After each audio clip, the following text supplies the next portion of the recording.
नमस्ते दोस्तों, आज हम इस नए पाठ के साथ में इम्पोर्टेंस ऑफ मदर टंग या हम लोग कहेंगे तो हमारे जो आज के पाठ का नाम है ये है ओवरकमिंग लैंग्वेज प्रॉब्लम।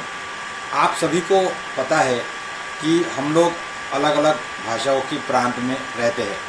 जो विद्यार्थी महाराष्ट्र में रहते उन्हें मराठी में उनकी पूरी कक्षा की पढ़ाई होती है। जो लोग बाकी राज्यों में रहते हैं वहाँ पर कई जगह पर हिंदी है और कई जगह पर और भी अन्य भाषाएं इस्तेमाल होती है। लेकिन हमें यहाँ एक विद्यार्थी के तौर पे समझना है कि हम लोग एक भारत में रहने वाले नागरिक है। तो इस नज़रिए से देखा जाए तो हमारी राष्ट्रभाषा जो है वो हिंदी, इसमें हमें सारी जानकारी पता होनी चाहिए और हिंदी की भाषा का ध्यान सभी को होना चाहिए। उसके अलावा आज के इस दौर में हमारी जो भाषा है इंग्लिश, तो एक इंटरनेशनल लेवल के तौर पर इंग्लिश भाषा भी सभी जगह इस्तेमाल हो रही है। इसलिए मैं इस माध्यम से सभी को यहाँ बताना चाहूँगा कि कोई भी विद्यार्थी वो किसी भी राज्य का हो, लेकिन वो यदि भारत में रहता है तो उसे सबसे पहले उसके राज्य की जो भाषा होगी, जैसा कि महाराष्ट्र के विद्यार्थियों को सबसे पहले मराठी अच्छी तरह से आनी चाहिए। उसके अलावा चूँकि राष्ट्रभाषा होने के कारण से हिंदी भी आनी चाहिए अच्छी तरह से, और फिर उसके बाद में उन्हें इंग्लिश भी आनी चाहिए। क्यों कि इंटरनेशनल लेवल पे, अंतर्राष्ट्रीय तौर पे हमें सभी चीज़ें यदि समझना है, सीखना है, तो वहाँ एक कॉमन लैंग्वेज के तौर पर इंग्लिश इस्तेमाल होती है। लेकिन इसका मतलब ऐसा नहीं है कि हमें कोई भाषा आती नहीं इसलिए हम लोग पीछे रह जाएंगे करके। और जो भी विद्यार्थी यहाँ पे अलग अलग कॉम्पिटिटिव एग्ज़ाम जो है, अलग अलग स्पर्धा परीक्षाएं जो है उनकी जो तैयारी कर रहे हैं, उन तैयारी के लिए उन्हें दोनों तीनों भाषा का यदि उन्हें नॉलेज हो, उन्हें ध्यान हो उसका, तो वो क्या अच्छी तरह से सभी प्रकार की पढ़ाई कर सकते हैं। हमें तीनों भाषाओं का ज्ञान होना चाहिए। इसके लिए हम लोग क्या क्या कर सकते हैं और कौन सी भाषा हमने अच्छी तरह से पढ़नी चाहिए, किस भाषा का ज्ञान हमने पहले पक्का करना चाहिए। उसके बाद में फिर हम लोग दूसरी जो भाषाएं हैं, जैसा हिंदी वाले हैं तो उन्हें यदि महाराष्ट्र में नौकरी करना है तो उन्हें मराठी भी थोड़ा आना जरूरी रहेगा। जो मध्य प्रदेश, राजस्थान, उत्तर प्रदेश, बिहार इस जगह पे रह रहे हैं उन्हें हिंदी आना चाहिए और उन्हें इंग्लिश भी आना चाहिए। तो उन लोगों का दो भाषा से काम चल जाएगा। लेकिन जो दक्षिण के राज्य में रहने वाले विद्यार्थी है उन्हें उनके राज्य की भाषा यदि तमिल है, मलयालम है, कन्नड़ है, तो उन्हें वो भी आनी चाहिए। उसके अलावा राष्ट्रभाषा के तौर पे उन्हें हिंदी भी आनी चाहिए और एक अंतर्राष्ट्रीय भाषा के तौर पे उन्हें इंग्लिश का भी ज्ञान होना चाहिए। तो विद्यार्थियों में इसमें काफ़ी सारा संभ्रम होता है और फिर ज़्यादातर विद्यार्थी यह इंग्लिश माध्यम से ही ज्ञान लेने की कोशिश करते हैं। लेकिन आज के इस दौर में हम लोग यहाँ समझेंगे कि हमारे भारत में जो भी बड़े बड़े लोग हो चुके हैं, जिन्होंने हमारे उनके एरिया में, जैसा कि अब्दुल कलाम आज़ाद हो गए या हमें स्वामी विवेकानंद जी हो गए, और ऐसे कई प्रभुतियाँ हमारे भारत में हो चुकी है कि जिन्होंने इन तीनों भाषाओं का ज्ञान उन्हें था और वह एकदम छोटे गांव से आए थे, देहात से आए थे, लेकिन फिर भी उन्होंने काफ़ी बड़ा सक्सेस हमारे जीवन में उन्होंने सफलताएं प्राप्त की है। इसलिए कोई भी विद्यार्थी यदि छोटे देहात से आता है या छोटे गांव से आता है तो उसे कोई डरने की ज़रूरत नहीं है, वह भी एक बड़े ऊंचाई तक जा सकता है। ये भारत के कई लोगों ने हमें करके दिखाया है। आज दुनिया के जो बड़े बड़े कंपनियां हैं, उन कंपनियों के जो मुख्य है, कंपनियों के सीईओ जो है मुख्य, वहाँ उस जगह पर कई जगह पे हमारे भारतीय ने वहाँ पे हमारा झंडा लहराया है। जैसा कि आप जानेंगे कि विप्रो के जी है, असीम प्रेम जी है, या फिर कृष्णमूर्ति जी है, यह सब लोग एक छोटे छोटे गांवों से, देहात से ही आए हैं। लेकिन उन्होंने अपने ज्ञान के कल्याण से, ज्ञान के उपयोग से और उनके मेहनत करके यह मुकाम हासिल किया है और ये मुकाम हर एक विद्यार्थी अपने जीवन में हासिल कर सकता है।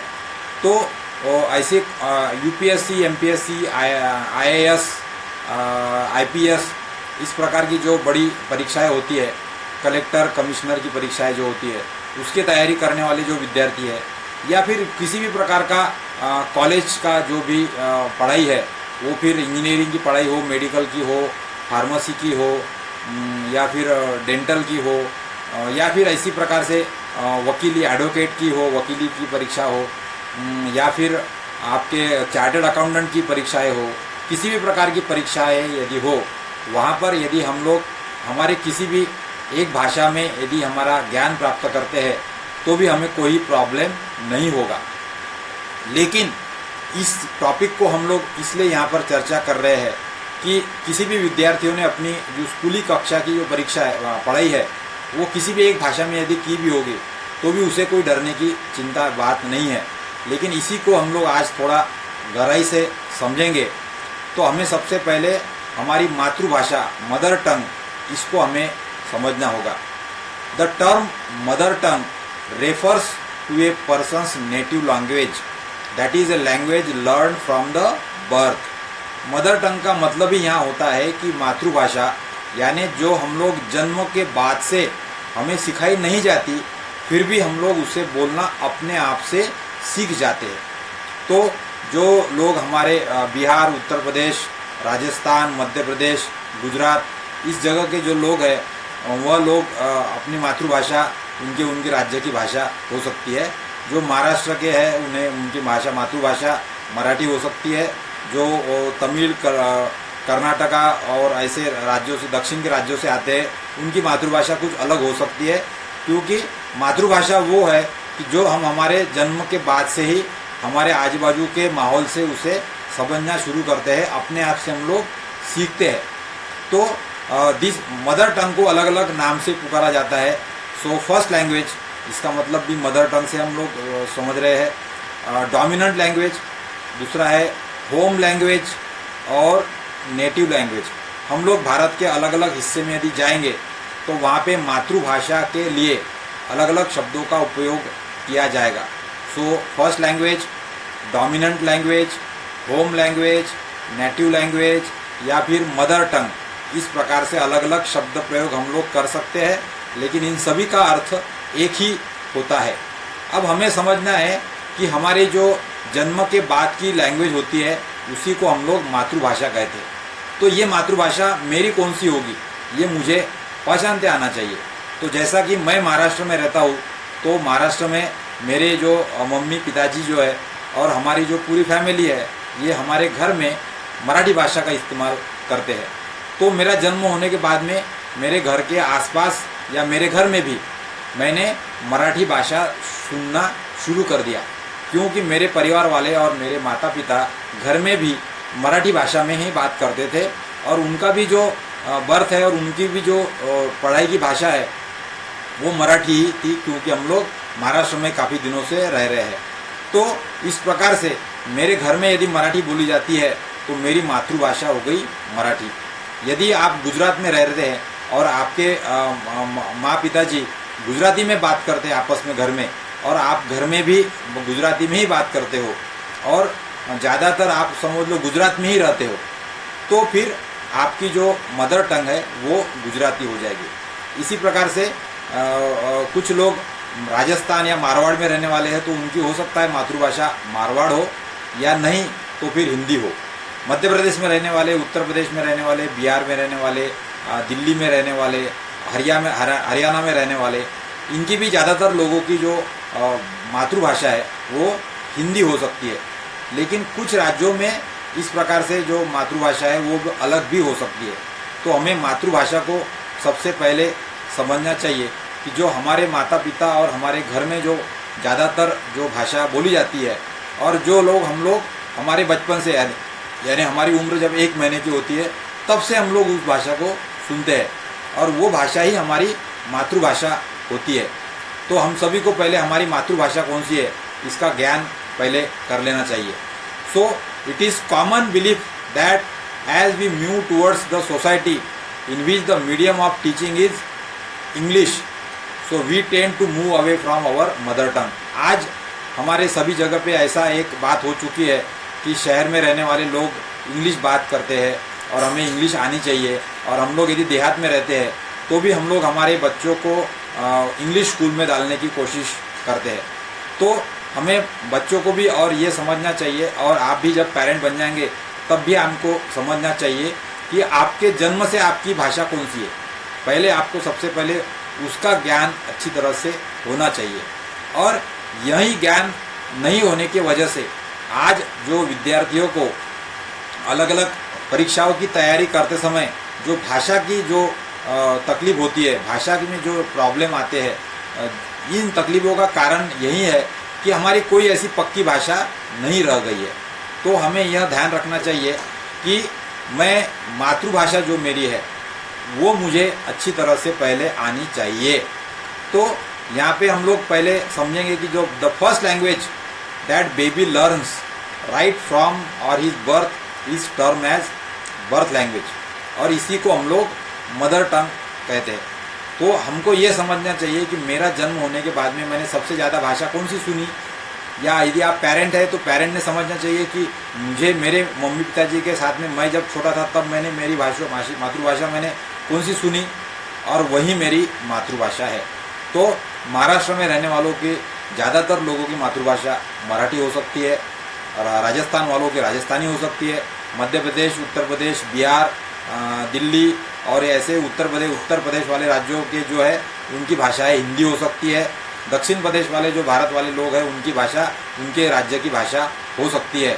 तो हमें यहाँ पे सबसे पहले यह ध्यान रखना चाहिए कि साइंस के अनुसार, विज्ञान के अनुसार हमारी जो मातृभाषा है ये हमारे जीवन में सबसे ज़्यादा महत्वपूर्ण रोल प्ले करती है, महत्वपूर्ण भूमिका निभाती है, कि जिसके कारण से हमारे सारे आगे की जो भी बौद्धिक विकास होता है उसके लिए यह मातृभाषा ही जवाबदार होती है। आपने यदि मेडिकल के जरिए इसको समझना चाहा, और यदि हमने मेंटल जो भी सिखाने वाले लोग हैं, न्यूरोलॉजिकल डेवलपमेंट और मेडिकल डेवलपमेंट और हमारी बायोलॉजिकल डेवलपमेंट, इस सभी से हमने यदि विचार किया तो एक छोटा बच्चा अपनी मातृभाषा में ही समझता है, इसलिए उसे पहले मातृभाषा का ज्ञान होना चाहिए। इसके बारे में जो भी कुछ अलग अलग प्रकार की रिसर्च हो चुकी है, अलग अलग प्रकार के अनुसंधान जो हो चुके हैं, उसके बारे में हम लोग यदि पहले समझेंगे तो student have shown that the cognitive development as well as the intellectual development is comparatively faster in those who are fluent in the mother tongue. यानी जो विद्यार्थी हमारी मातृभाषा में पहले से उन्होंने हमारी जो प्राइमरी शिक्षा है वो मातृभाषा में की है, और उन्हें मातृभाषा में उनका एकदम पक्का ज्ञान है, उन्हें मातृभाषा की पूरी तरह से जानकारी है, ऐसे जो विद्यार्थी है, ये देखा गया है कि ऐसे विद्यार्थी उनकी जो बुद्धिमत्ता होती है वो अच्छी होती है, और तुलनात्मक ढंग से कंपैरेटिवली थिंग से हम यदि देखेंगे तो बाकी लोगों से वो ज़्यादा आगे पहुंच सकते हैं। इसका सबसे बड़ा कारण ये है कि जो हमारी इंटेलेक्चुअल डेवलपमेंट होती है, जो हमारी बुद्धिमत्ता है, उसका जो विकास होता है, बुद्धिमत्ता का विकास होने के लिए मातृभाषा सबसे बड़ा रोल प्ले करती है। मातृभाषा की सबसे ज़्यादा भूमिका होती है हमारा बुद्धिमत्ता का विकास करने के लिए, और इसीलिए it has been also been noted that if a student is educated in his mother tongue the rate of her educational success is higher. देखिए विद्यार्थियों, ये महत्वपूर्ण बात है कि जो विद्यार्थी मातृभाषा में हमारी प्राइमरी जो शिक्षा है, यानी वर्ग 1 से लेकर 4 तक का, सो उसका जो भी वर्ग 1 से पहले जो भी उसकी भाषा होगी वो मदर टंग होगी, क्योंकि वो घर में हमारी मातृभाषा ही सीखता होगा या सुनता होगा। और यदि वो नर्सरी में या ऐसी स्कूलों में जाता भी है तो वहाँ भी उसकी जो मुख्य भाषा है वो विचार करने की, समझने की, वो उसकी मातृभाषा ही रहती है, क्योंकि छोटे उम्र में हम लोग बाकी दूसरी भाषाएं नहीं सीखते हैं, नहीं समझने की कोशिश करते हैं, और उतना ज्ञान हमें नहीं भी होता नहीं है।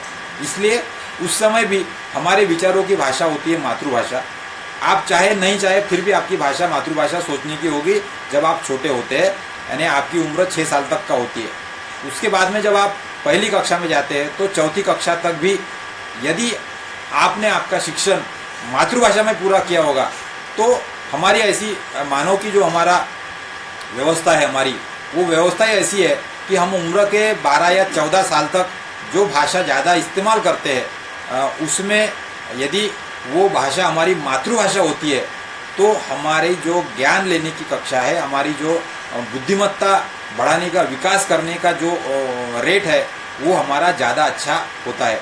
और इसलिए देखा गया है कि जिन विद्यार्थियों ने हमारी 1 से 4 तक की जो प्राइमरी कक्षा की जो शिक्षा है, यह शिक्षा यदि उन्होंने मातृभाषा में पूरी की है, यानी कि महाराष्ट्र के लोगों ने 1 से 4 की कक्षा मराठी में की है और इसी प्रकार से अलग अलग राज्यों के लोगों ने अपने अपने राज्यों की जो भाषा है, जो ज़्यादातर लोगों की मातृभाषा है, उसमें यदि प्राइमरी शिक्षा 1 से 4 कक्षा की जो शिक्षा है वो मातृभाषा में की है तो उन्होंने अपने जीवन में आने वाला जो आगे का जो उनका शैक्षणिक जो भी उनकी सक्सेस है, सफलता है, उसमें उन्होंने ज़्यादा अच्छी सफलता पाई है। जैसा कि जो लोग डॉक्टर बने हैं, जो लोग इंजीनियर बने, जो साइंटिस्ट बने हैं, वैज्ञानिक बने हैं, जो बड़े बड़े पदों पे गए हैं, उन सभी लोगों में ऐसा देखा गया है कि 80 से 90% लोग जो है जिन्होंने उनकी जो स्कूली शिक्षा है 1 से 4 तक की स्कूली शिक्षा वो अपने मातृभाषा में पूरी की है। उसके वजह से उनका जो बौद्धिक विकास जो हुआ है, उनकी जो बुद्धिमत्ता का जो विकास हुआ है वो अच्छी ढंग से हुआ है और उसके बलबूते पे वो आगे जाके फिर उन्होंने दूसरी भाषा यानी हिंदी या फिर तीसरी भाषा इंग्लिश, इन तीनों पे दोनों पे भी उन्होंने अपना अच्छी मास्टरी प्राप्त की है और इसके वजह से उन्हें आगे कोई अड़चन नहीं आई और पूरी उच्च शिक्षा में भी उन्होंने अच्छी तरह से सफलता प्राप्त की है। इस चीज़ को यदि हम लोग देखेंगे तो हमें ये देखना चाहिए कि हमारा जो संस्कृति है, हमारा जो भारत है, भारत देश में अलग अलग राज्यों में अलग अलग संस्कृति देखी जाती है और इस संस्कृति के साथ में भी हमारी बुद्धिमत्ता का विकास जुड़ा हुआ है और हम लोग कई सारी चीज़ें हमारे संस्कृति से सीखते हैं जो हमें सिखानी नहीं पड़ती है और जो हमारे आसपास में जो भी क्रियाकलाप होता है, अलग अलग संस्कृति की जो कामकाज हमारे घर में, हमारे घर के आजू बाजू में, कॉलोनी में, हमारे गाँव में और हमारे समाज में जो चलता है वो हमारे संस्कृति के लेकर चलता है। तो वहाँ पे भी जो हमारा एक में से दूसरे से संवाद बनाने का जो साधन होता है वो हमारी मातृभाषा होती है। जैसा कि गुजरात में रहने वाले जो विद्यार्थी है, यह उनका गरबा या उस प्रकार के जो भी अलग अलग सांस्कृतिक कार्यक्रम होंगे वो सभी में वहाँ पे उनकी जो बातचीत का भाषा है वो मातृभाषा होगी, वो उनकी गुजराती भाषा होगी। और इसीलिए ऐसा देखा गया है कि language are the most important way of keeping our culture alive. यदि हमें हमारी संस्कृति जिंदा रखना है तो हमारी जो भाषा है वो सबसे ज़्यादा महत्वपूर्ण रोल उसमें प्ले करती है। यानी मैं यदि महाराष्ट्र में रहता हूँ तो मुझे जो मेरी संस्कृति का मुझे जो यदि ध्यान रखना है, मेरी जो कल्चर है वो कल्चर या संस्कृति को मुझे आगे वाले पीढ़ी तक ले जाना है तो मुझे वो कल्चर को मेरी मातृभाषा में ही आगे वाले पीढ़ी को बताना पड़ेगा या मातृभाषा में ही मैं उन चीज़ों को अच्छी तरह से आने वाले पीढ़ी के लोगों को अच्छी तरह से बता सकता हूँ। तो इसलिए हमें ये भी ध्यान रखना चाहिए कि जो हमारे संस्कृति का विकास है यह भी हमारा मातृभाषा के साथ में जुड़ा हुआ होता है। तो हमारे संस्कृति को अच्छा समझने के लिए जो व्यक्ति है वो मातृभाषा यदि जानता होगा तो उसे उसकी संस्कृति का अच्छी तरह से ज्ञान होगा। और हमारे तो भारत देश की संस्कृति ही इतनी प्राचीन है और हमारे जो भी पूर्वज है, हमारे दादाजी जो दादी जी है और हमारे जो माँ पिताजी है, इन लोगों ने भी हमारी मातृभाषा में ही सारा ज्ञान प्राप्त किया है और हमारी संस्कृति की समझ भी उनकी मातृभाषा में ही बनी है। So often the direct translation of one language to another might not carry the same essence as it is in the source language. तो संस्कृति में जो भी बातें होती है उस बातों को आप दूसरी भाषा में बदल के इंग्लिश में या हिंदी में करके सामने वाले को अच्छी तरह से नहीं बता सकते हैं। उसमें जो संस्कृति का जो भी लगाव होता है वो वहाँ पर नष्ट हो जाता है।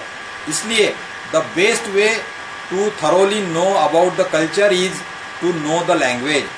इसलिए आपको यदि संस्कृति को समझना है, संस्कृति को जानना है, संस्कृति को आगे ले जाना है, संस्कृति का लुत्फ उठाना है, संस्कृति में ही हमारे जो सारे संस्कार है उन्हें समझना है, तो हमें हमारी मातृभाषा पहले अच्छी तरह से समझनी चाहिए।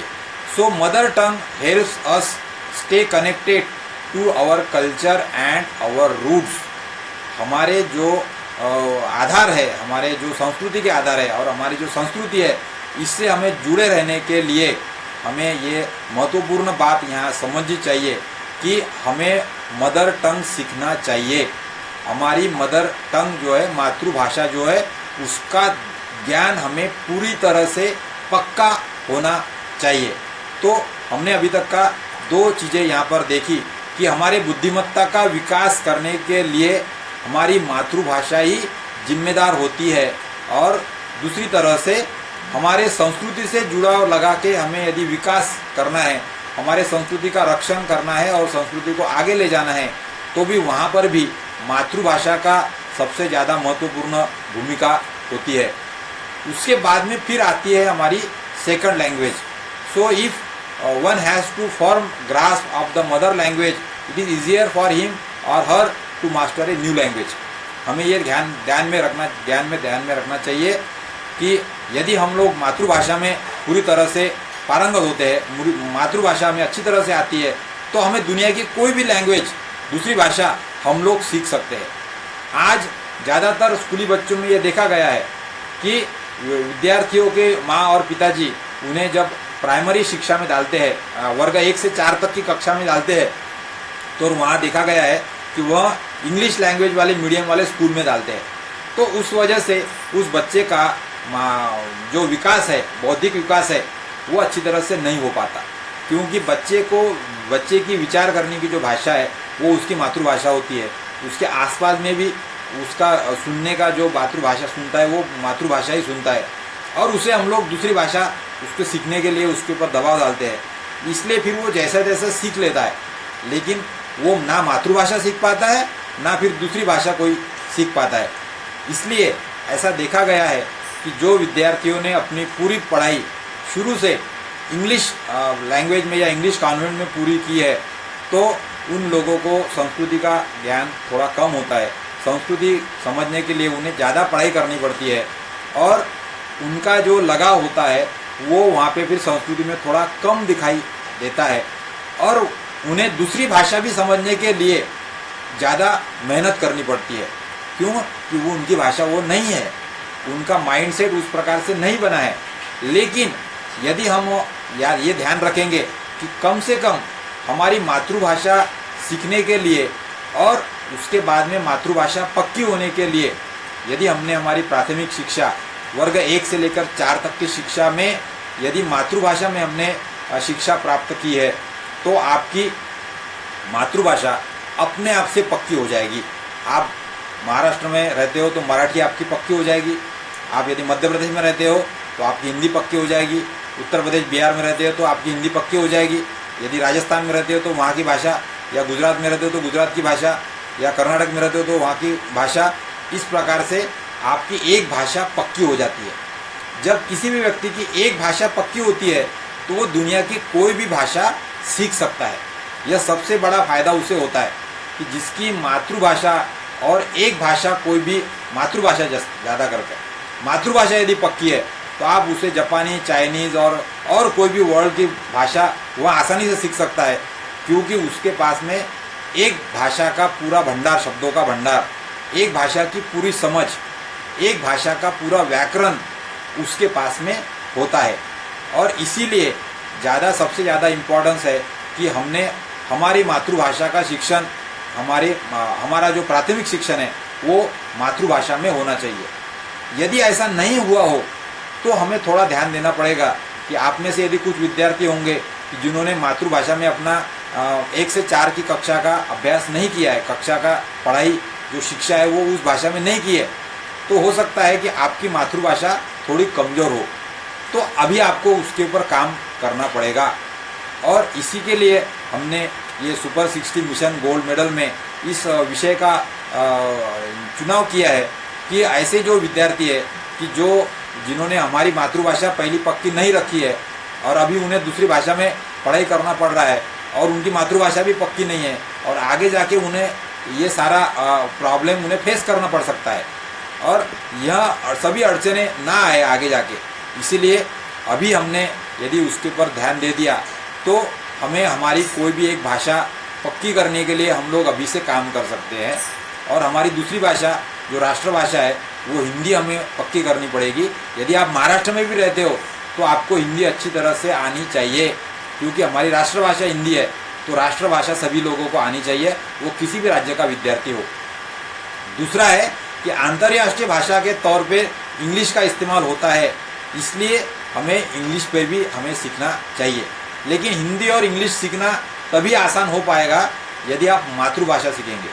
तो महाराष्ट्र में रहते हो तो मराठी पक्की सीख लीजिए आप मातृभाषा करके, तो आपको हिंदी इंग्लिश अपने आप से आ जाएगी। मेरा मातृभाषा में शिक्षण हो चुका है, तो मैंने 1 से 4 तक की कक्षा मराठी माध्यम से की है, तो मुझे पूरा मराठी पे मुझे अच्छा मेरा प्रभुत्व है। तो मैं अभी हिंदी भी सीख सकता हूँ, मैं अभी आपको हिंदी में पढ़ा रहा हूँ और मैं मेरे इंजीनियरिंग कॉलेज में पूरा इंग्लिश में सभी चीज़ें पढ़ाता हूँ पूरा अच्छी ढंग से पढ़ाता हूँ। तो क्यों कि मेरी एक भाषा पक्की होने की वजह से, इसलिए मैंने मेरे बेटी का भी जो प्राथमिक शिक्षण है 1 से 4 कक्षा का जो शिक्षण है वो हमने पूरा मराठी में करवाया। KG1 KG2 या नर्सरी की जो शिक्षा है वह भी हमने पूरी मराठी भाषा में, क्योंकि हमारी मातृभाषा मराठी होने की वजह से हमने ये ध्यान दिया कि उसकी मातृभाषा पक्की होनी चाहिए।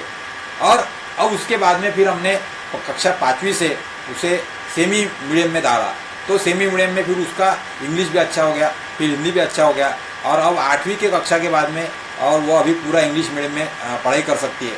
लेकिन उसकी मातृभाषा मराठी अभी पूरी तरह से पक्की है, इसलिए वो कोई भी संस्कृति से जुड़ी बात, बुद्धिमत्ता से जुड़ी हुई बात अपनी भाषा में, मातृभाषा में वो समझ सकती है। और इसी के लिए मैं सभी विद्यार्थियों से यहाँ पे अनुरोध करूँगा कि आप आपकी मातृभाषा जो भी होंगे उसको, यदि आप उसमें यदि पारंगत नहीं होंगे, उसमें आप पक्के नहीं होंगे, उस पर आपका पूरा शिक्षा में आपको पूरा अच्छी तरह से जानकारी नहीं होंगी, तो आपकी मातृभाषा का जानकारी आप पक्की तरह से कर लीजिए। उसके बाद फिर आप साथ में आप यदि इंग्लिश पढ़ रहे हो तो अच्छी बात है कि आपको आसानी हो जाएगी कि आप अंतर्राष्ट्रीय तौर पे जाके सभी भाषाओं का समझ पाएंगे। और यदि आप भारत में रहते हो तो हमें हिंदी तो आनी ही चाहिए। तो मैं ये यहाँ पे बताना चाहूँगा कि जो भी विद्यार्थी UPSC MPSC या IAS IPS इन परीक्षाओं की तैयारी कर रहे हैं या जो अपने जीवन में अलग अलग किसी भी क्षेत्र में हमारा सक्सेस पाना चाहते हैं, तो वहाँ पे उन्हें तीनों भाषाओं का ज्ञान जिनको ज़्यादा अच्छा है वह व्यक्ति आसानी से सफलता मिलाता है। क्यों कि वो संस्कृति को जानता है, उसके बुद्धिमत्ता का जो विकास होता है वो उसके मातृभाषा में होता है, उसके जो सोचने की जो भाषा होती है वो मातृभाषा होती है, और उसे राष्ट्रभाषा भारत की हिंदी भी अच्छी तरह से आती है, तो वो किसी भी राज्य के व्यक्ति से हिंदी भाषा में अपना पूरा संवाद बना सकता है। और अंतर्राष्ट्रीय तौर पे जो भी हमारे पास में आने वाला ज्ञान है, जो कुछ विषयों का ज्ञान ऐसा है जैसा कि इंजीनियरिंग और मेडिकल और साइंस का, कि वो विषयों का ज्ञान इंग्लिश में ही अवेलेबल है। तो चूँकि उसकी मातृभाषा पक्की है तो वो हिंदी भी सीख गया और वो इंग्लिश भी सीख गया, तो वो इंग्लिश में भी सारी चीज़ें समझ सकता है। और फिर इंग्लिश का अनुवाद उसकी मातृभाषा में करने के लिए उसे आसानी होती है क्योंकि उसकी मातृभाषा उसकी पक्की है, और यदि नहीं तो वो हिंदी में भी समझ सकता है।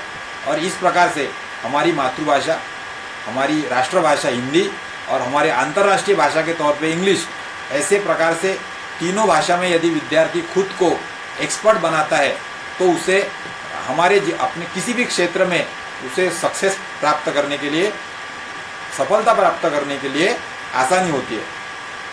तीसरी महत्वपूर्ण बात यहाँ है कि हमारे जो बिजनेस होता है, हमारा जो व्यापार होता है, वहाँ पर भी यह देखा गया है कि जैसा कि गुजरात में होंगे तो सभी व्यापारी आपस में बातचीत करते हैं गुजराती में, महाराष्ट्र में सभी व्यापारी मराठी में बात करते हैं। आप मुंबई, पूना, नासिक, औरंगाबाद, नागपुर ऐसे बड़े शहरों में जाएंगे तो वहाँ पे मराठी व्यापारी होगा तो मराठी में ही बात करेगा। और लेकिन मार्केट में यदि कॉमन भाषा हमारी राष्ट्रभाषा हिंदी चलती है, क्योंकि जो भी पढ़ा लिखा भी नहीं है तो भी वो हिंदी आसानी से समझता है, और इसीलिए हमारी राष्ट्रभाषा भी हिंदी है। तो बिजनेस लैंग्वेज में ऐसा देखा गया है कि जो बड़े बड़े लोग हैं वह भी हमारी मातृभाषा में बात करते हैं। आप दक्षिण में यदि जाएंगे और जो भी बड़े बड़े कंपनी के सीईओ जो है, जो बेंगलोर में भी स्थित कंपनियां हैं, वहाँ पर के भी बड़े बड़े कंपनियों के जो प्रमुख व्यक्ति है वह उनकी मातृभाषा में उनके जो कर्मचारी है उनसे संवाद बनाते हैं, क्योंकि एक मातृभाषा में अपनापन होता है लोगों से संवाद बना के उन्हें अपना बनाने के लिए। और वैसे भी हमारी हिंदी भाषा तो इतनी सारी प्यारी भाषा है कि हम लोग सभी जगह पे कहीं भी जाके हिंदी में यदि बात करेंगे तो सामने वाले से एक लगाव हम लोग बना सकते हैं। तो इसलिए हमें मातृभाषा आनी चाहिए। लेकिन हमारे जो काम करने वाले साथी है, हमारे कंपनी में काम करने वाले जो साथी है, वहाँ पर भी देखा गया है कि जो बड़े बड़े कंपनियों के मालक है वह लोग मातृभाषा का इस्तेमाल करते हैं उनके कर्मचारियों के साथ में संवाद बढ़ाने के लिए और उनसे लगाव बढ़ाने के लिए, ताकि उनमें एक अपनापन आए। तो वो अपनापन की वजह से वो जो काम करने वाले जो एम्प्लॉय है, कर्मचारी है, वो और एक लगाव करके कंपनी के साथ में और अच्छा काम करते हैं। और इसी प्रकार से मार्केट में भी हमने देखा गया है कि हिंदी भाषा भी ज़्यादा इस्तेमाल होती है। लेकिन इसीलिए हमें ये ध्यान रखना चाहिए कि आप कितने भी बड़े यदि हो जाएंगे, आपको आपके संस्कृति के साथ में आपको लगाव रखना है। आप कितने बड़े बिजनेसमैन बन जाएंगे, लेकिन आपके लोगों से आपको संवाद बढ़ाना है। यदि आपको ऊंची प्रकार की सफलता मिल भी गई, फिर भी आपके संस्कृति को फिर अब आगे बढ़ाना है, तो आपकी जो मातृभाषा होगी, जो आपके राज्य की भाषा होगी, उसी में ही आपको ज़्यादा लोगों से संवाद बढ़ाने का है। और ऐसा देखा गया है कि जो सभी लोग हैं जो उच्च सफलता पा चुके हैं, वह ज़्यादातर संवाद अपनी मातृभाषा में अपने लोगों से करना चाहते हैं, ताकि लगाव बना रहे। और इसी वजह से आप देखेंगे कि इंग्लिश में उतना हम लोग किसी से भी लगाव लगाकर बातचीत नहीं कर सकते। इंग्लिश यहाँ कुछ उच्च कोटि का जो ज्ञान है, जो कुछ ज्ञान मेडिकल या इंजीनियरिंग या साइंस के साथ में जुड़ा हुआ है, उसके लिए एक लैंग्वेज करके अच्छी बात है। लेकिन यदि हम लोग भारत का विचार करते हैं, संस्कृति से जुड़ा रखने की बात करते हैं, व्यापार की बात करते हैं, तो इन सभी जगह पे देखा गया है कि मातृभाषा का इस्तेमाल ज़्यादा होता है। और सभी लोगों को इससे अभिमान भी होता है कि मैं यदि अमेरिका में जाता हूँ और वहाँ पे किसी महाराष्ट्रियन को कोई मुझे मिलता है और उससे मैं मराठी बात करता हूँ, तो उसे और ज़्यादा अच्छा लगता है कि अरे भाई, मेरे देहात से, मेरे राज्य से या मेरे देश से एक मेरा मित्र आया है जो मराठी में बात करता है। तो इसी प्रकार से आपके राज्य की भाषा जो भी होगी, उसको हम लोग मातृभाषा के तौर पे यदि पक्का सीखेंगे तो एक ज़्यादा आसानी होगी। और इसीलिए ये देखा गया है अभी अंतर्राष्ट्रीय तौर पे भी कि मातृभाषा का ज्ञान होना एक बड़ी सफलता समझी जाती है। और आज मैं देखता हूँ कि सभी जगह पे कई सारे माता पिता है हमारे विद्यार्थियों को उसकी मातृभाषा पूरी पक्की नहीं होने देते, क्योंकि उसे एकदम 4 या 5 साल के उम्र से ही उसे इंग्लिश मीडियम के स्कूल में डाल दिया जाता है। उसकी इंग्लिश की भाषा अच्छी हो जाती है, वो इंग्लिश में अच्छी तरह से बात कर सकता है, समझ सकता है, लेकिन उसका शब्द का भंडार कभी तैयार नहीं होता इंग्लिश का। क्यों? जो हमारा शब्द भंडार बनाने का जो उम्र होती है, वो होती है हमारे 1 से 10 साल में। जो सबसे ज़्यादा बुद्धिमत्ता का जो विकास होता है वो हमारे भाषा के आधार पे होता है। और उस समय वो विद्यार्थी इंग्लिश भाषा अच्छी तरह से नहीं समझ में आता है, क्योंकि उसे उस शब्दों का उस प्रकार से ज्ञान नहीं होता है। 5वीं कक्षा के बाद में फिर उसका इंग्लिश का ज्ञान, शब्दों का ज्ञान उसका ज़्यादा बढ़ता है, लेकिन पहले तो वो स्कूली लेवल पे सारी चीज़ें याद रख लेता है। और उस वजह से वह पूरी तरह से विचार इंग्लिश मीडियम में भी नहीं कर सकता है। और फिर उसकी मातृभाषा में भी वो पूरी तरह से विचार नहीं कर सकता है, क्योंकि उसको मातृभाषा की भी शिक्षा अच्छी तरह से उसके स्कूल में प्राप्त नहीं हुई। और इस वजह से फिर कई ऐसी सारी चीज़ें बाद में देखी गई है कि वहाँ पे सफलता पाने के लिए फिर हमें थोड़ा सा अड़चन आती है। और इसीलिए मैं कहूँगा कि जो IAS, UPSC, MPSC करने वाले जो लोग हैं, इन्हें भी ध्यान रखना चाहिए कि हमें तीनों भाषा पे मास्टरी करना है। मातृभाषा, राष्ट्रभाषा हिंदी और अंतर्राष्ट्रीय भाषा इंग्लिश। तो हम ये जो लेसन करने वाले, सुपर 60 करने वाले, कोर्स करने वाले सभी विद्यार्थी हैं, उन्हें ये ध्यान रखना चाहिए कि आप इसमें से किस भाषा में कमज़ोर हो।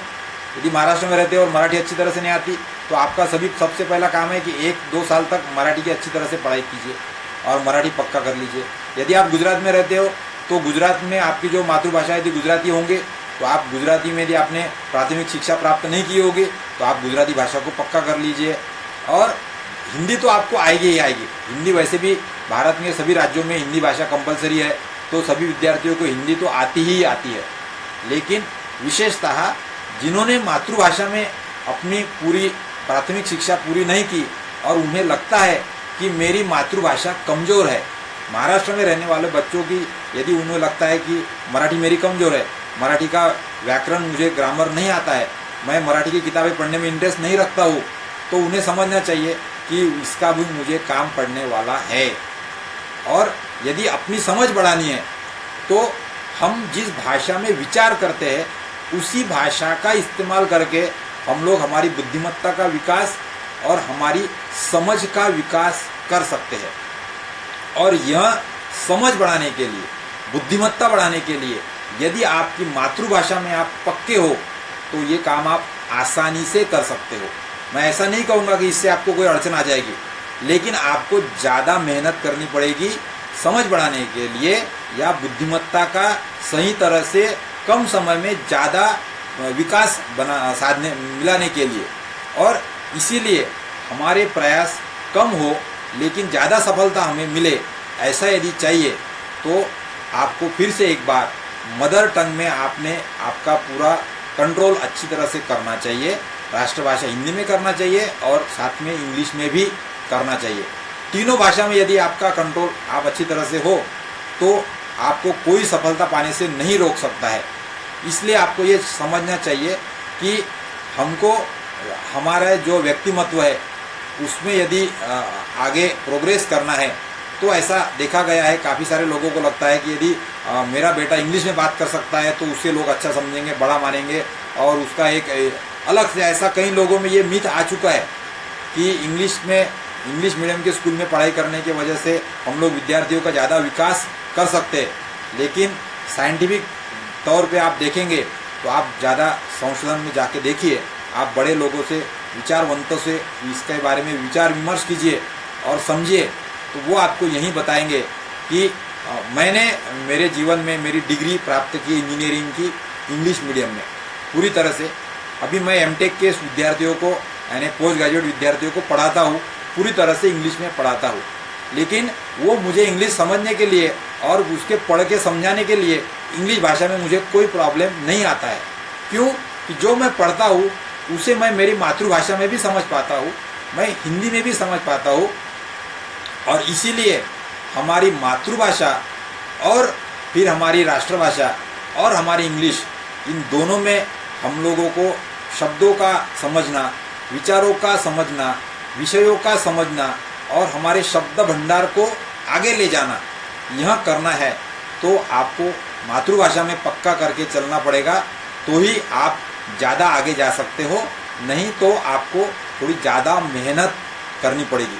और इसी चीज़ को ध्यान में रखते हुए आपको और एक चीज़ समझनी चाहिए कि मैंने जैसा बताया कि बुद्धिमत्ता बढ़ाने के लिए मातृभाषा का इस्तेमाल हम लोग करते हैं, उसी प्रकार से हम लोग हमारी जो स्कूल की शिक्षा 10वीं तक का, 12वीं तक का या हमारे कॉलेज लेवल में भी, या हम लोग 12वीं तक की बोलेंगे, तो आप ये ध्यान रखिए कि आप किस भाषा में विचार करते हैं। आप अभी थोड़ा सा ख्याल कीजिए आपके तरफ कि मैं किस भाषा में विचार करता हूँ। तो ज़्यादातर यानी 90% लोग जो है वो अपने मातृभाषा में ही विचार करते हैं।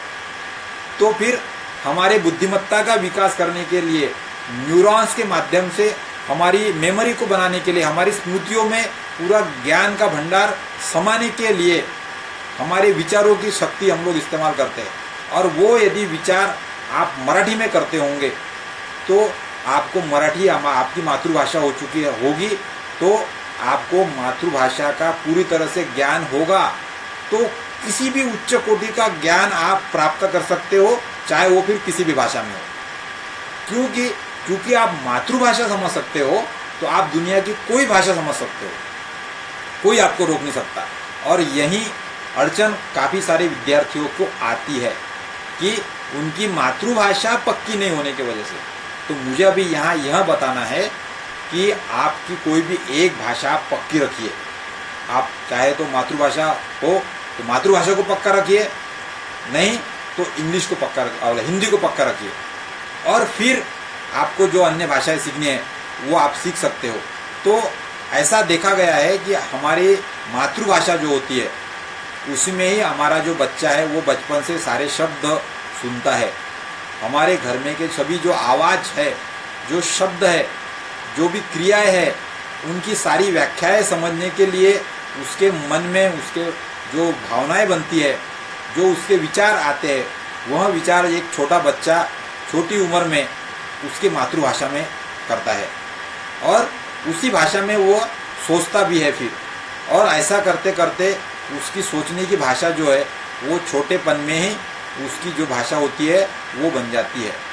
और हमारे जो पूर्वजों के तरफ से भी हमारे डीएनए में और आरएनए में जो भाषा आ चुकी है वह भी हमारी मातृभाषा ही होती है। क्योंकि इंग्लिश का विकास तो ये 20-25 सालों में हुआ, लेकिन जो इसके पहले जो हमारे जो पूर्वज थे, हमारे दादाजी, उनके दादाजी के दादाजी और वो सब, इन सभी लोगों ने पूरी शिक्षाएं हमारी मातृभाषा में प्राप्त की है। क्योंकि उस समय तो कोई इंग्लिश शिक्षा का इतना विस्तार नहीं हुआ था, लेकिन फिर भी उन्होंने उच्च कोटि का ज्ञान उन्होंने प्राप्त किया है। वह सिर्फ इसीलिए कि वो उनकी मातृभाषा में पक्के थे। जो बड़े बड़े साहित्यकार हो चुके हैं उन्होंने भी उनका साहित्य की निर्मित इसीलिए कर पाए क्योंकि उनकी मातृभाषा में उन्होंने उसकी साहित्य का निर्माण उन्होंने किया। तो इसीलिए प्राथमिक पहली भाषा के तौर पे मातृभाषा हमने पक्की करनी चाहिए, क्योंकि मातृभाषा जो है उसी में हम लोग किसी प्रकार की शिक्षा अच्छी तरह से, अच्छी कार्यक्षमता से प्राप्त कर सकते हैं। फिर उसके बाद में आप दूसरी भाषा का इस्तेमाल कर सकते हो। So teaching of the mother tongue जो है यह सबसे इम्पॉर्टेंट बात यहाँ पे है। So learners were able to express their thoughts and ideas. जो विद्यार्थी है वह विद्यार्थी मातृभाषा में अपने विचार और अपनी जो मन में आने वाली कल्पनाएं है उसे ज़्यादा आसानी से रख सकता है। तो अभी यही हो रहा है कि हम लोग, हमारी मातृभाषा यदि हिंदी है और यदि आप बच्चों को इंग्लिश मीडियम में डाल देते हो तो वह अपने विचार अच्छी तरह से इंग्लिश में पूरी तरह से व्यक्त नहीं कर पाता, क्योंकि कई सारे शब्दों के लिए उसके इंग्लिश के शब्द उसे मालूम ही नहीं होते, क्योंकि वो उसके पहली, दूसरी, तीसरी, चौथी कक्षा में उसे नहीं बताए जाते, क्योंकि वो शब्द का भंडार की लेवल अभी उसकी नहीं होती है और उसकी इंग्लिश की वोकैबुलरी फिर नहीं बन पाती है। So high participation in the class discussion यदि आपको चाहिए तो यदि मातृभाषा में यदि पढ़ाया जाता है तो आपने देखा होगा कि कई ऐसे देश है कि जैसा चाइना है, जैसा जापान है, इन लोगों ने अपनी पूरी उच्च शिक्षा तक की पूरी शिक्षा प्रणाली उनके भाषा में विकसित की है, क्योंकि उनकी मातृभाषा जापानी है या उनकी मातृभाषा चाइनीज़ है। तो ऐसे कई सारे देश है कि जिन देशों ने उन्होंने अपनी स्कूली शिक्षा से लेकर प्राथमिक शिक्षा, उसके बाद में स्कूली शिक्षा, उसके बाद में हाई स्कूल की शिक्षा और महाविद्यालयों की शिक्षा, इन सभी शिक्षाओं की पूरी सारी शिक्षाएं उन्होंने उनकी मातृभाषा में रखी है, यानी जापानीज़ में रखी है या फिर उनके मातृभाषा में चाइनीज़ में रखी है। और इसीलिए उन्होंने उनका विकास भी हमारे से ज़्यादा प्राप्त किया है। हमारे दक्षिण के कुछ राज्य है वहाँ भी देखा गया है कि वहाँ पर भी अभी इंजीनियरिंग कॉलेज और मेडिकल कॉलेज में भी जो वहाँ के जो प्राध्यापक है वो उनके तमिल या फिर मलयालम में उनकी भाषा में उनको पूरा ज्ञान देते हैं। क्यों? कि उन्हें उनकी मातृभाषा पक्की होने के वजह से वह इंग्लिश का किसी भी शब्द का रूपांतर उनकी मातृभाषा में करके विद्यार्थियों को अच्छी तरह से समझा सकते हैं। और इसीलिए यदि आपको क्लास में भी डिस्कशन करना हो तो यदि आप मातृभाषा का इस्तेमाल करते हो या फिर हिंदी का इस्तेमाल करते हो तो वहाँ पे आप सभी का संभाषण सब लोग करेंगे। सारे विद्यार्थी भी क्लास में पढ़ते समय हिंदी में यदि हम लोग पढ़ाने के लिए कोशिश करेंगे तो सभी लोग उस संवाद में सम्मिलित होंगे, सभी लोग एक दूसरे को प्रश्न पूछेंगे, सभी लोग एक में की बात समझ पाएंगे, सभी लोग एक में को उत्तर भी दे पाएंगे। तो इसीलिए हमारे भारत में तो कई सारे राज्यों में मातृभाषा हिंदी ही इस्तेमाल होती है, कुछ राज्यों में सिर्फ उनकी मातृभाषा अलग हो सकती है। इसीलिए हमको हमारी मातृभाषा और दूसरे नंबर पे हमारी राष्ट्रभाषा, इसको पहले पक्का कर लेना चाहिए, ताकि हमारी स्कूली शिक्षा यानी उम्र के 1 से 14 साल तक हमारा शब्द का भंडार यह अगणित तरह से तैयार हो जाए। क्योंकि हमारे विचारों से और हमारे जो भी आजू बाजू में संवाद चल रहे हैं हमारे परिवार के लोगों के और आसपास के लोगों के, उसमें से हमारा शब्द भंडार सबसे ज़्यादा प्रभावी ढंग से बनता है। और यह शब्द भंडार बढ़ाने के लिए अपनी मातृभाषा यदि पक्की हो और फिर राष्ट्रभाषा यदि पक्की हो तो आपका शब्द भंडार अपने आप से बनेगा। फिर तो आप इंग्लिश पर भी यूँ तरह से काबू पा सकते हैं, फिर आप इंग्लिश भी कई तरह से समझ सकते हैं, क्योंकि आपको आपकी मातृभाषा अच्छी तरह से आती है। और इस चीज़ को ध्यान में रखते हुए हमें ये समझना चाहिए कि यदि हमारी स्कूली शिक्षा हम लोग मातृभाषा में प्राप्त करते हैं तो हमें क्या क्या फ़ायदे होंगे। So skill learned in the mother language do not have to be retaught and when the child transfers to a second language.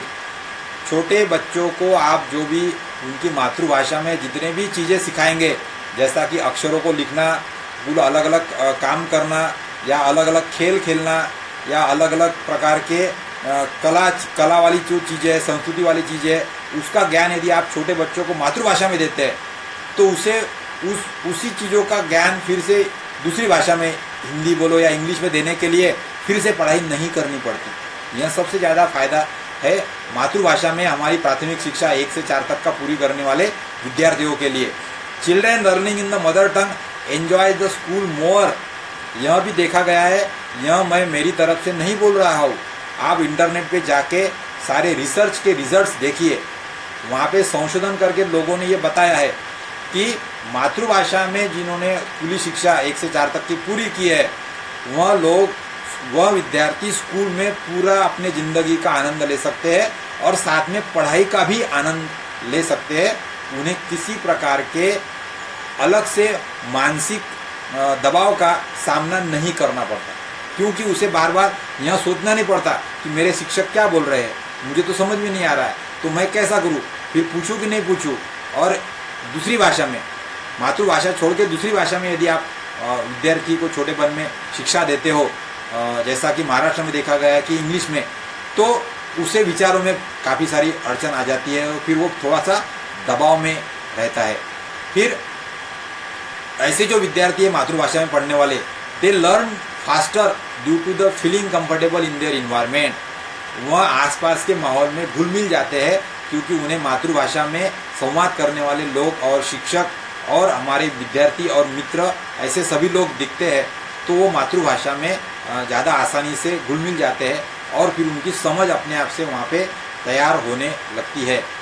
उसके बाद में विद्यार्थी का जो आत्मविश्वास होता है, उसके सोचने का जो ढंग है वो मातृभाषा में होने के वजह से, उसके डीएनए आरएनए में उसकी मेमोरी बनने का जो भी तरीका है वो मातृभाषा में होने के वजह से उसका जो आत्मविश्वास है, उसका खुद के प्रति जो अस्तित्व के प्रति उसका जो समझ है, वह भी अच्छी तरह से पूरी ढंग से पक्की तैयार होती है। और फिर उसे आत्मविश्वास से कोई नहीं उसे नकार सकता है, क्योंकि वो खुद को जानता है, खुद की भाषा को जानता है, खुद के विचारों को वो समझ सकता है और फिर उससे में कोई प्रकार की दुविधाएं नहीं रह जाती। दूसरी भाषा में प्राइमरी शिक्षा लेने वाले विद्यार्थियों में यह देखा गया है कि वह विद्यार्थी भावनाओं के दबाव में या भाषाओं के दबाव में या संवाद न समझने के दबाव में या फिर संवाद उन्हें जो शब्द चाहिए उसके लिए उन्हें इंग्लिश में शब्द नहीं मालूम होता है, उसके दबाव में रहते हैं। तो इससे हमें दूर करना चाहिए। या यदि अभी आपकी शिक्षा तो इंग्लिश मीडियम में हो चुकी भी होगी, तो मैं सिर्फ अभी यहाँ ये बताना चाहता हूँ कि आपको यह करना है कि आपकी मातृभाषा को आप पक्का कर लीजिए। यदि आपको बड़ी ऊंचाई प्राप्त करनी है, सक्सेस प्राप्त करना है और उस सक्सेस को अभी सभी लोगों के साथ में शेयर करके और उसे बढ़ाना है, तो आप मातृभाषा के यदि पक्के जानकार हो तो आपको उसमें ज़्यादा आसानी होगी। तो फिर इसलिए हमारी जो पहली लैंग्वेज है उसका इम्पोर्टेंस यह देखा गया है मातृभाषा का कि research indicates that having a strong mother tongue foundation leads to a much better understanding of the curriculum. किसी भी कक्षा का जो भी अभ्यास पढ़ाई होती है वह पूरी तरह से अच्छी तरह से समझने के लिए रिसर्च के तौर पे यह सिद्ध किया गया है कि मातृभाषा में पढ़ाई करने वाले विद्यार्थी इसमें ज़्यादा अच्छा काम करते हैं, as well as more positive attitudes towards the school. ऐसे बच्चों का स्कूल के तरफ और उच्च शिक्षाओं के तरफ देखने का नज़रिया जो है वो प्रोग्रेसिव, विकासात्मक और सकारात्मक होता है। So it is vital that children maintains their first language when they beginning the schooling in the different language. तो यहाँ पे हमें यह समझना चाहिए कि यदि जो विद्यार्थी हमारी प्राथमिक शिक्षा वर्ग 1 से 4 तक की शिक्षा यदि इंग्लिश माध्यम से या फिर दूसरे अन्य लैंग्वेज से कर रहे हैं और उनकी मातृभाषा यदि अलग है तो उन्होंने अपनी मातृभाषा पक्की करने के लिए भी अभी से प्रयास शुरू कर देना चाहिए। इसीलिए यह चीज़ हम लोग यहाँ विचार में रख रहे हैं।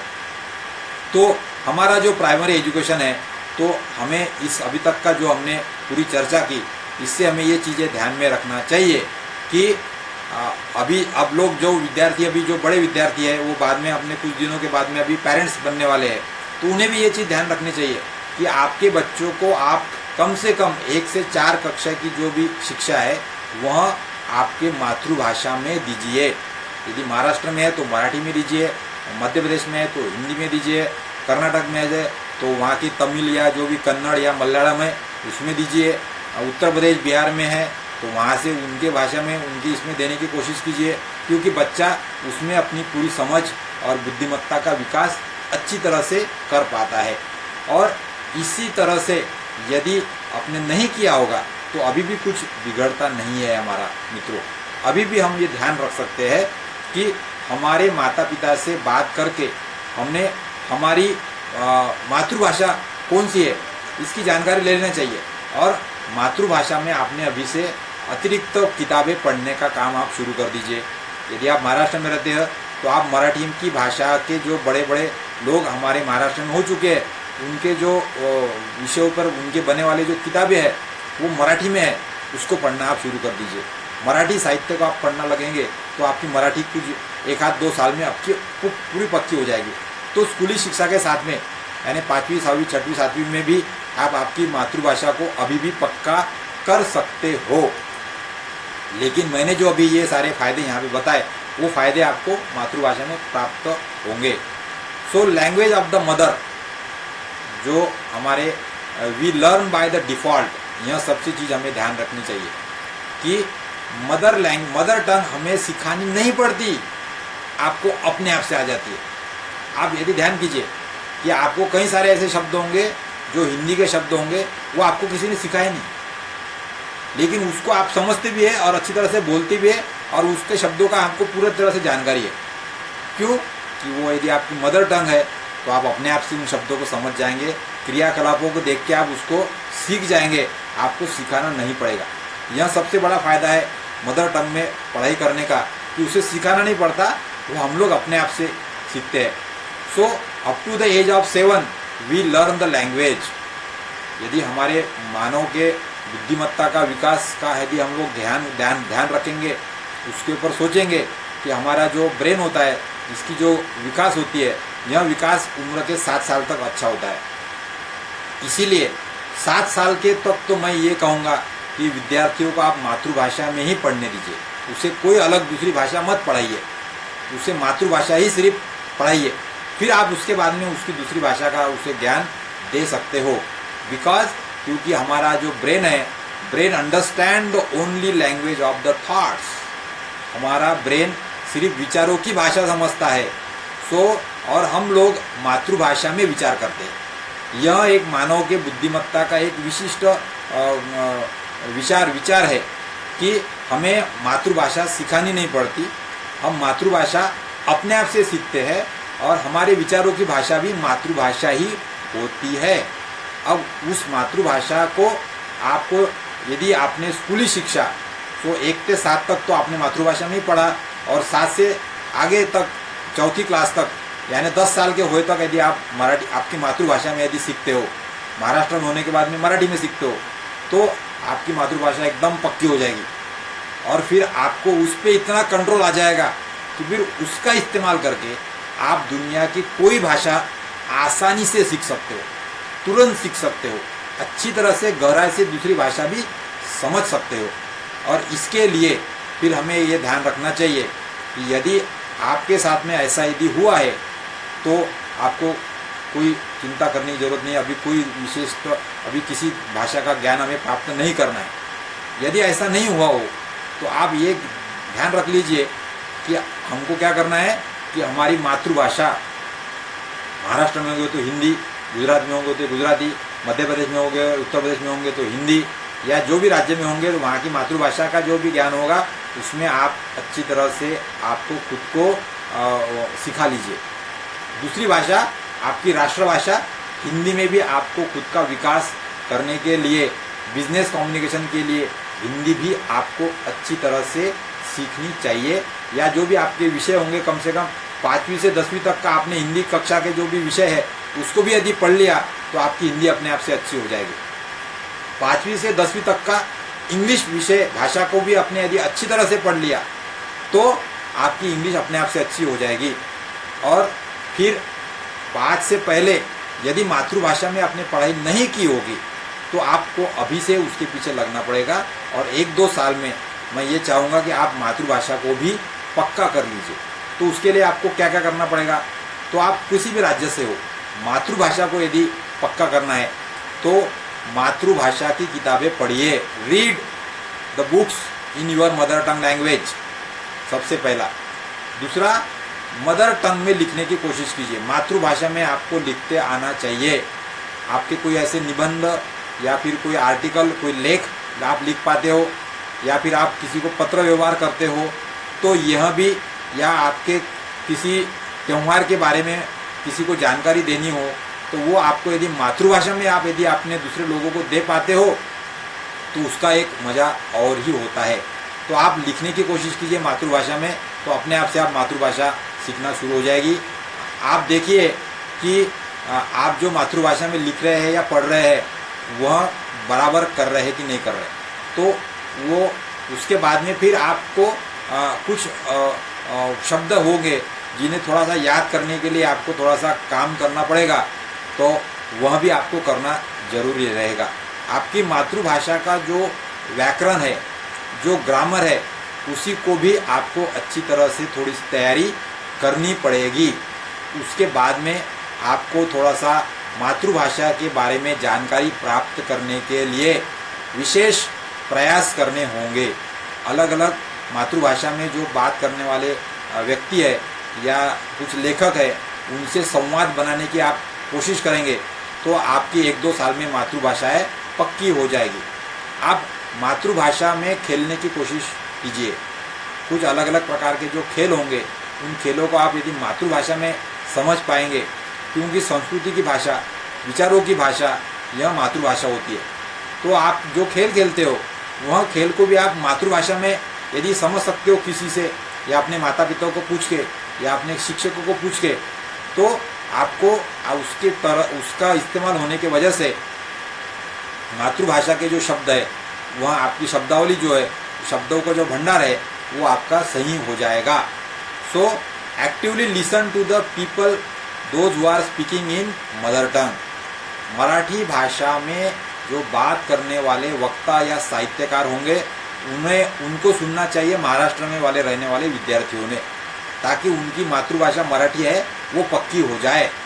जो उत्तर प्रदेश, बिहार या हिंदी राज्यों में रहने वाले लोग हैं उन्होंने हिंदी साहित्यकारों या हिंदी वक्ताओं के भाषण को सुनना चाहिए।